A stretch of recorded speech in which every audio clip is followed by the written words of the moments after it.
Welcome back to the channel. It is Monday, which means it's time to go over the OHL power rankings for this week. There are a few big movers and a few teams that have decided that their position is good enough for another week. So let's go through it. Starting at number 20, it's the Windsor Spitfires. They dropped one position over the last week. It was a rough go for them. They went 0-3. They traded at the start of the week with the Saginaw Spirit, sending Rodwin Donizio and Alex Christopoulos to the Spirit in a three-way trade, which saw Valentine Jugan and Roberto Mancini, along with Owen Outwater, returning to Windsor. So the Spitfires, with that different look, it seemed like it threw them off in that game against the Owen Sound attack. They ended up losing 12-3 to open the week. And then following that, losses against Kitchener, 9-3 and 6-3. So just an all-in-all rough week for the Spitfires. They're on an 8-game losing streak right now, and it doesn't get any easier. They're going through the East Division on a 3-game road trip, starting with Peterborough on Thursday, and then stops in Kingston and Ottawa. So we'll see if the Windsor Spitfires can turn things around. At number 19, we have the Niagara Ice Dogs. They're up one position. The Ice Dogs, they went 1-2 last week, opening with a 5-2 victory over the Barrie Colts. Gavin Bryant, he had a really good weekend for Niagara. He had 2 goals, 1 assist, and he's also riding a 5-game point streak. So Gavin Bryant, the former Owen Sound attack, getting it done right now. For Niagara, they're just 2 wins in their last 10 games. They sit 7 points out of a playoff spot. So we'll see if they can turn it around. It won't be easy. They have Brantford Thursday night at home before visiting Flint and Saginaw. So a bit of a tough schedule right now for the Niagara Ice Dogs as we wrap up the month of November. Coming in at number 18, the Sarnia Sting. They fell 5 positions. 0-3 for the week as the Sting continued their slide down the standings after opening the season 6-3. They had such a hot start coming out of the preseason. In the preseason, they were one of the top teams in the Ontario Hockey League, but it's a younger team, a lot of graduated players from last year's run to the Western Conference Final, and it seems to be catching up to them.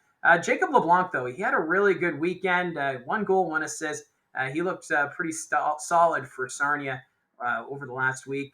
The Sting, they also picked up Kai Schwint from Mississauga in a trade over the weekend. He played in 1 game in Sarnia where he had 3 shots on goal, no points in the game against the Flint Firebirds, but it's going to take time to adjust to systems and new players, generate that chemistry, because Kai Schwint, a solid forward, and for us here in Barrie, we were really familiar with Kai Schwint and what he could do when he was a member of the Mississauga Steelheads.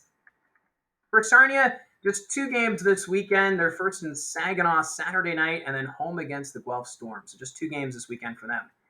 At number 17, the Kingston Frontenacs. They're up 1 position. The Fronts, they went 1-2 last week, opening, though, with a solid 5-1 win on the road against the Ottawa 67s.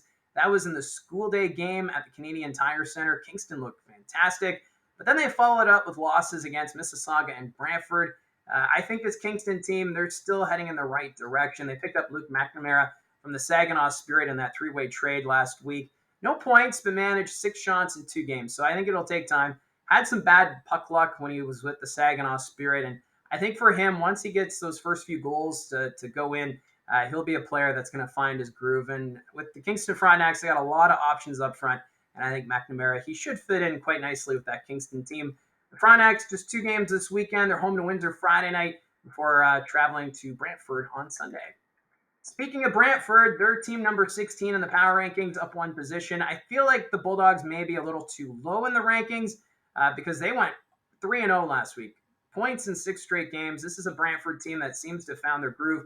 Although they lost Luca Testa to injury in the game against the Sarnia Sting.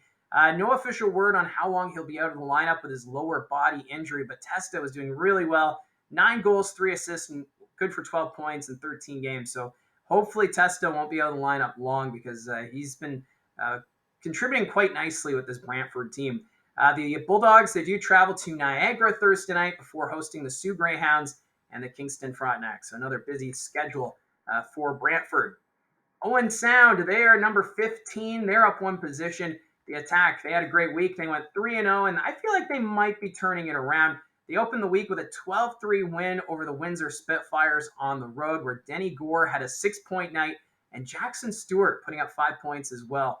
Mind you, I think the Windsor Spitfires were thrown off, by the trade that happened earlier in that day. And just, when you've got players leaving that dressing room, you got some new players coming in, there's a lot of different emotions. So I feel like Owen Sound benefiting from the Windsor trade, But that you got to play the games that are scheduled, and if you're going to get 12 goals in a game, they were up 8-3 after the first period. So Owen Sound was looking really good in that hockey game, and then they followed it up with a shutout on the road against the Sarnia Sting. Carter George, 26 save shutout.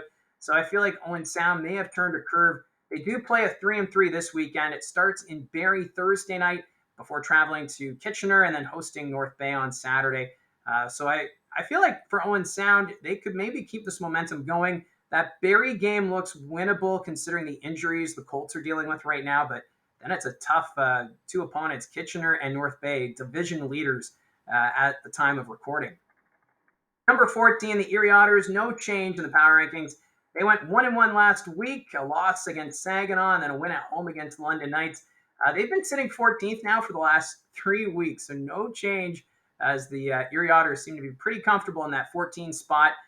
But you still can't take this team lightly. The Erie Otters, they've been playing really good hockey. Kerry Tarrant, he's been outstanding. He's now tied for fourth in goals for with 15 points in 4 of his last 5 games. I just love the game of Kerry Tarrant, and he's really taking charge with that Erie Otters club. They do have a tough schedule. They play tomorrow night in Kitchener and then host the Sioux Greyhounds and Mississauga Steelheads over the weekend. So a tough schedule for them as well, playing 3 games this week, but it is kind of spread out, which is nice.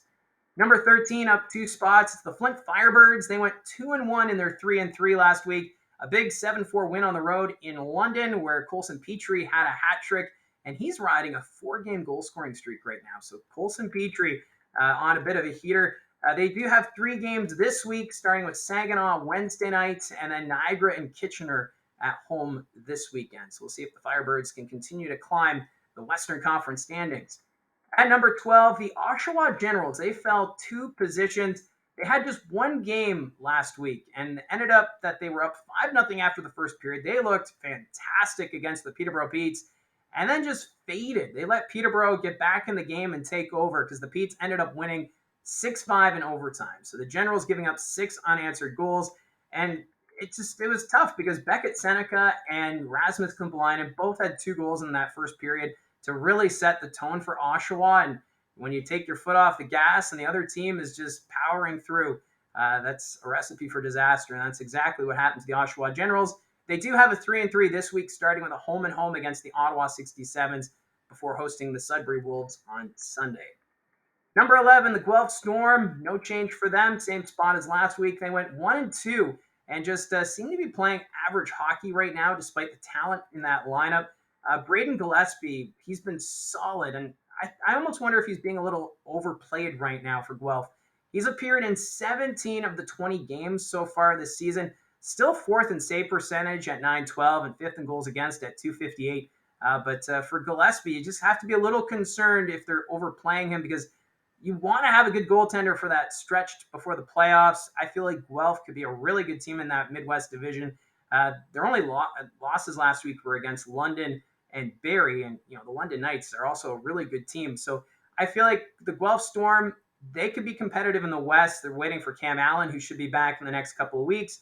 And also word on Matthew Poitras. Does he return to the Guelph Storm lineup, or does he stay in Boston? Because if they get Poitras back, that's going to be a key piece, and I think that could really change the fortunes of the Guelph Storm. So we just have to wait and see on that. So for Guelph, they do have a 3-3 this week. 2 home games against North Bay and Kitchener starting Friday, and they ended on the road in Sarnia on Sunday.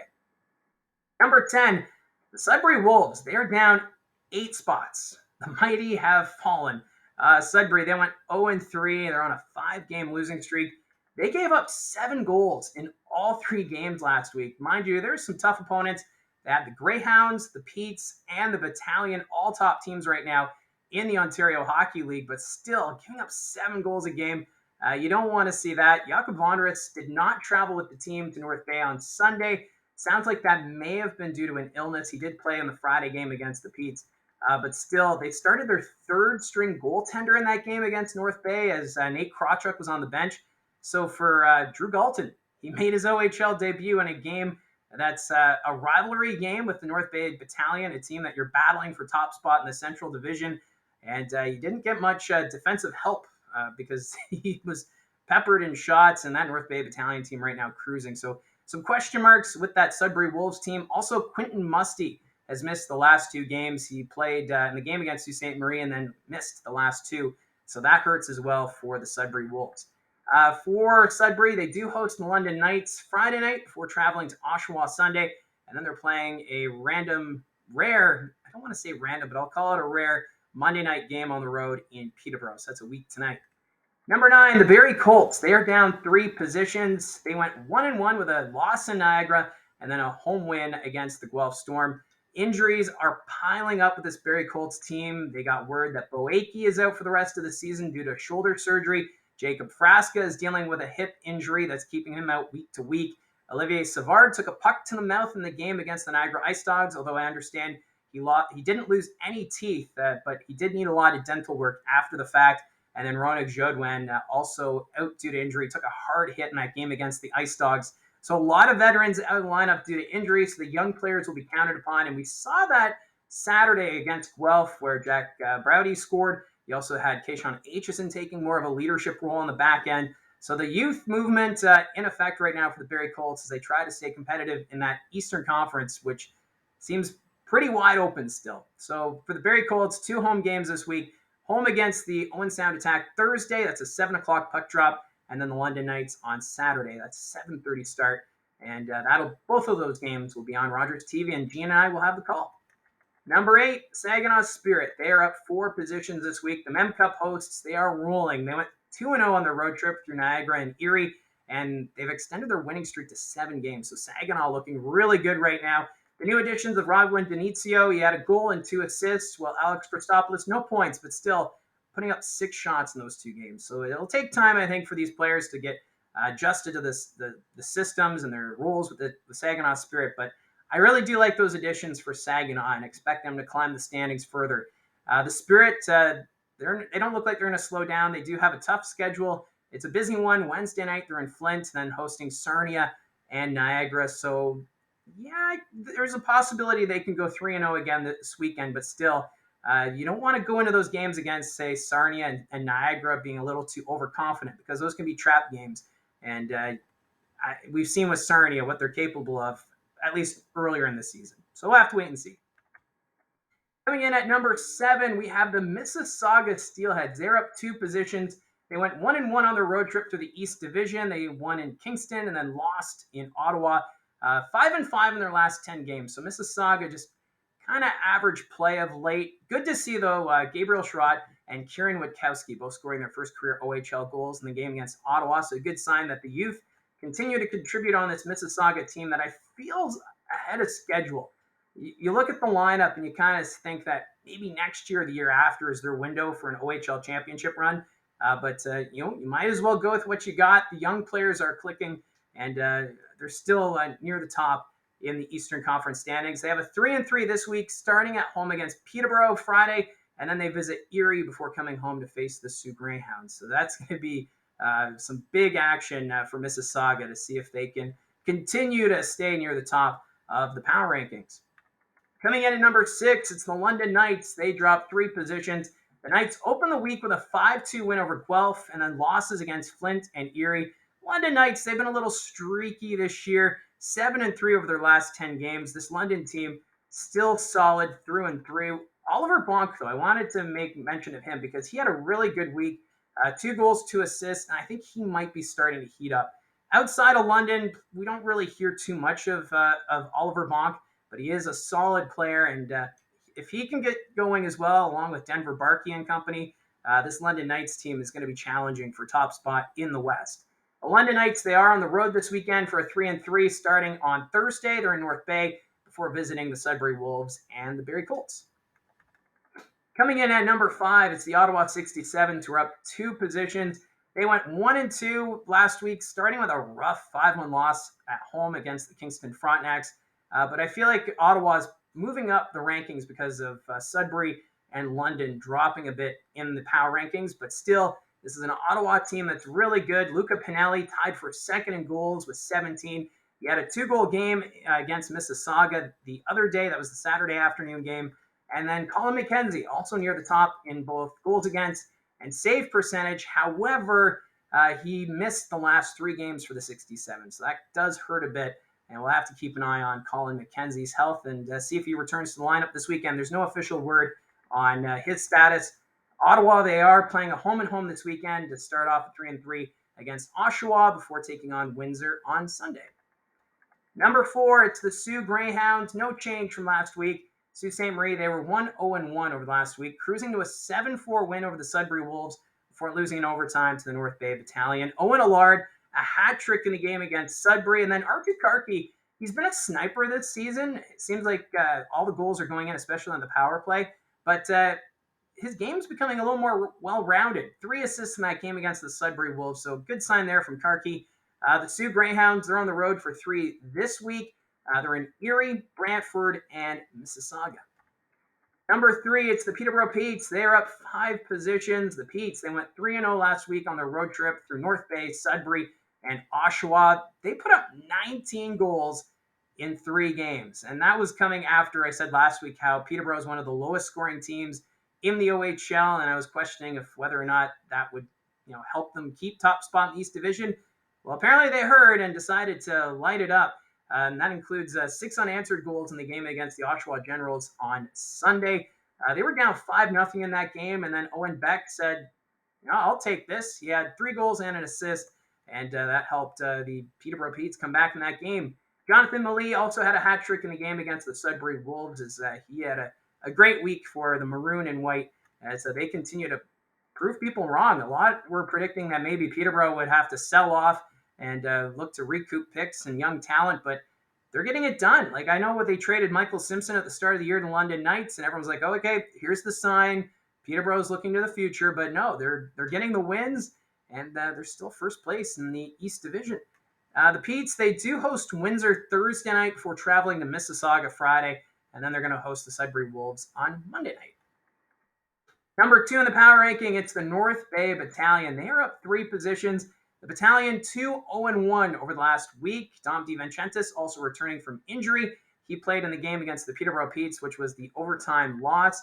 Ethan Precision, he scored the OT winner in the game against Sault Ste. Marie. Precision, 3 goals, 1 assist in his last 3 games. So Precision playing really well for North Bay of late.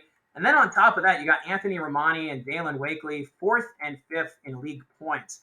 So the Battalion continue to get it done, and that's why they're number 2 right now in the power rankings, because this team continues to get it done. And now that you got DiVincentis back, who knows? This is a Battalion team that could surprise some people in the Central Division.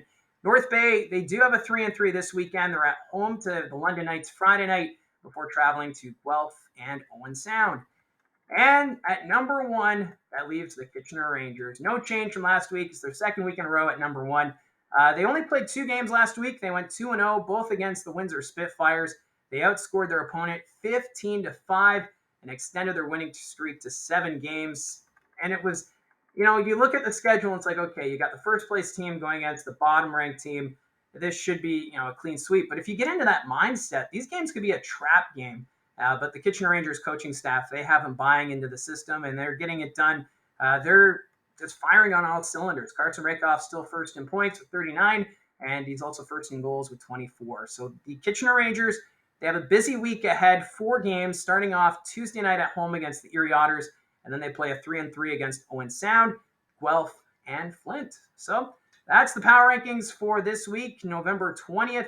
Let me know in the comments section down below your thoughts on the ranking, the surprises, disappointments, and just love to see the interaction. And it's also great to see the channel continue to grow. I appreciate your support as we follow along this regular season throughout the Ontario Hockey League. So remember to hit like and subscribe as we continue this ride. Thank you again for tuning in.